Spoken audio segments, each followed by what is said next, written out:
Living together ബന്ധങ്ങൾക്ക് registration ഏർപ്പെടുത്തുന്ന കാര്യം രാജ്യം ചർച്ച ചെയ്യുന്ന സമയത്ത് ബംഗാളിൽ നിന്നും ഒരു ദാരുണ ലിവിംഗ് ടുഗദർ ബന്ധത്തിന്റെ കഥ.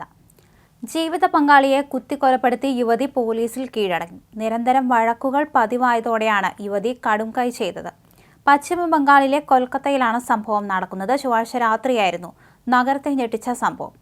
സംഗതി പോൾ എന്ന 32-കാരിയാണ് പങ്കാളിയായ സാർത്ഥക് ദാസ് എന്ന 30-കാരനെ കൊന്ന കേസിൽ അറസ്റ്റിലായത്.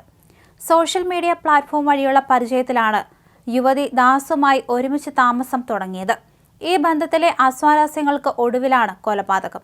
വിവാഹമോചിതയായ യുവതിയും കുഞ്ഞും യുവാവിനോടൊപ്പം മധുബനി റോഡിലെ ഒരു ഫ്ളാറ്റിലായിരുന്നു താമസം.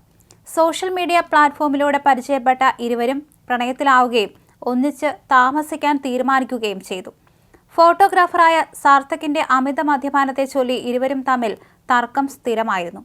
സംഭവ ദിവസവും മദ്യപിച്ചെത്തിയ സാർത്ഥകും യുവതിയും തമ്മിൽ വാക്കുതർക്കത്തിലേർപ്പെടുകയും പിന്നീടത് കൊലപാതകത്തിൽ കലാശിക്കുകയും ചെയ്തു. യുവതി തന്നെയാണ് വിവരം വിളിച്ചറിയിച്ചത്. വഴക്കിനൊടുവിൽ ദേഷ്യത്തിന്റെ പുറത്ത് കത്തികൊണ്ട് കുത്തി. ഉടൻ തന്നെ യുവാവിനെ ആശുപത്രിയിൽ എത്തിച്ചെങ്കിലും മരണം സംഭവിച്ചു. യുവതി കുറ്റം സമ്മതിച്ചെന്നും കൊലപാതകത്തിനുപയോഗിച്ച കത്തി കണ്ടെത്തിയെന്നും പോലീസ് അറിയിച്ചു. 1.5 വർഷമായി ഇരുവരും ഒന്നിച്ചായിരുന്നു താമസമെന്നും സ്ഥിരമായി വഴക്കുണ്ടായിരുന്നുവെന്നും അയൽവാസി മൊഴി നൽകിയതായും അന്വേഷണ ഉദ്യോഗസ്ഥൻ പറഞ്ഞു.